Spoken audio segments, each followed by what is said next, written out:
Hi guys, welcome back to our channel. So matter ఏంటంటే, ఈ వీడియోలో మనం బిగ్ బాస్ సీజన్ 9లో విన్నర్ అయ్యే అవకాశాలు ఎవరికున్నాయి, రన్నర్ అయ్యే అవకాశాలు ఎవరికున్నాయో మాట్లాడుకుందాము. So let's get in to the video. So ఇక బిగ్ బాస్ సీజన్ 9లో విన్నర్ అయ్యే అవకాశాలు ఎవరికున్నాయి అంటే తనూజ గౌడకైతే ఉన్నాయన్నమాట. అండ్ మొదటిసారి ఒక అమ్మాయి అయితే గెలవబోతుంది. గెలిచే అవకాశాలే చాలా ఎక్కువగా ఉన్నాయన్నమాట.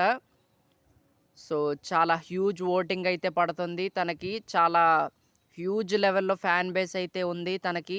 అండ్ ముఖ్యంగా ఫ్యామిలీ ఆడియన్స్ గావచ్చు, సీరియల్ ఆడియన్స్ గావచ్చు, తనని బాగా సపోర్ట్ జేస్తున్నారు. బాగా ఓట్లయితే ఏస్తున్నారనమాట. సో అందుకే తను విన్నర్ అయ్యే అవకాశాలు చాలా ఎక్కువగా ఉన్నాయి. అండ్ మీరు ఏ పోల్ అయినా తీసుకోండి, మ్యాక్సిమం తనూజకి 60% ఆఫ్ ఓటింగ్ అయితే నమోదవుతుందనమాట. సో దాన్ని బట్టే మీరు అర్థం చేసుకోవచ్చు తను విన్నర్ అయ్యే అవకాశాలు ఎందుకున్నాయో.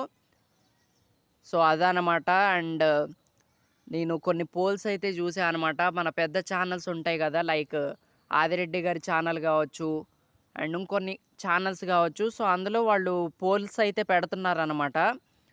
సో అందులో ఆదిరెడ్డి గారి ఛానల్లో అనమాట 5,00,000 మంది ఓటింగ్ వేయటం అయితే జరిగింది. అందులో 60% ఆఫ్ ఓటింగ్ అయితే తనూజ గారికే ఉందన్నమాట. సో అంత గట్టి ఓటింగ్ అయితే ఉంది. అండ్ తను ఏదైనా మిస్టేక్స్ చేసి అండ్ కొంచెం ఓవర్‌గా రియాక్ట్ అయ్యి ఆహ్, ఇలా ఏమన్నా మిస్టేక్స్ చేస్తే తప్ప తను గెలుపు ఖాయమనే చెప్పాలి. సో మ్యాక్సిమం తనే గెలిచిద్ది. సో తను విన్నర్ అయ్యే అవకాశాలైతే ఉన్నాయి. ఇక రన్నర్ విషయానికొస్తే మన Jabardasth Emmanuel, the entertainer of the Bigg Boss season 9, తిను రన్నర్ అయ్యే అవకాశాలున్నాయి. So yeah! ఓటింగ్ కూడా బాగా పడుతుంది. And everything is good. తన గేమ్ తను ఆడుతున్నాడు. అండ్ తను టాస్కులు బాగా ఆడుతున్నాడు. బిహేవియర్ చాలా బాగుంది. అండ్ హేటర్సే లేని వన్ అండ్ ఓన్లీ కంటెస్టెంట్ ఈ సీజన్‌లో ఎవరైనా ఉన్నారు అంటే దట్ ఈస్ ఇమాన్యుయల్ అనమాట.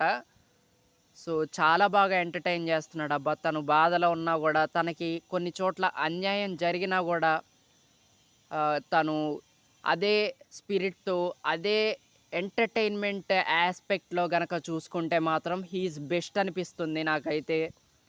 సో అందుకే రన్నర్ అయ్యే అవకాశాలున్నాయి. తనకి తనూజతో పోలిస్తే కొంచెం ఓటింగ్ తక్కువగుందనమాట. సో అది అందుకే ఇమాన్యుయల్ రన్నర్ అయ్యే అవకాశాలున్నాయని నాకనిపిస్తుంది. సో నాగార్జున గారితో గ్రాండ్ ఫినాలే రోజు స్టేజ్ మీద ఉండబోయేది మాత్రం వీళ్ళిద్దరే ఖచ్చితంగా. సో మ్యాక్సిమం వీళ్ళిద్దరే ఉంటారనమాట. అండ్ ఫైనల్లీ తనుజ విన్నర్ అయ్యే అవకాశాలైతే ఉన్నాయన్నమాట. మొట్టమొదటి లేడీ కంటెస్టెంట్ గెలిచే అవకాశాలైతే ఉన్నాయి. సో విన్నర్, రన్నర్ అని పక్కన పెడితే నేను కొంతమందిని అనుకుంటున్నా, వీళ్ళల్లో ఎవరు విన్నర్ అయినా I'm so happy. And audience కూడా చాలా హ్యాపీగా ఫీల్ అవుతారనమాట. సో ముందుగా వచ్చేసి తనూజ విన్నర్ అయినా హ్యాపీయే. ఇమాన్యుయల్ విన్నర్ అయితే ఇంకా హ్యాపీ. అండ్ బర్నీ శంకర్ గారు విన్నర్ అయినా హ్యాపీ. సుమన్ శెట్టి గారు విన్నర్ అయినా హ్యాపీ. అండ్ ఇంకోటొచ్చేసి ఇంకొకళ్ళు ఎవరు, రాము రాథోడ్. రాము రాథోడ్ విన్నర్ అయినా పర్లేదు. సో వీళ్ళల్లో ఏ కంటెస్టెంట్ విన్నర్ అయినా ఐఎమ్ సో హ్యాపీ అనమాట. మన ఆడియన్స్ కూడా హ్యాపీగానే ఫీల్ అవుతారు.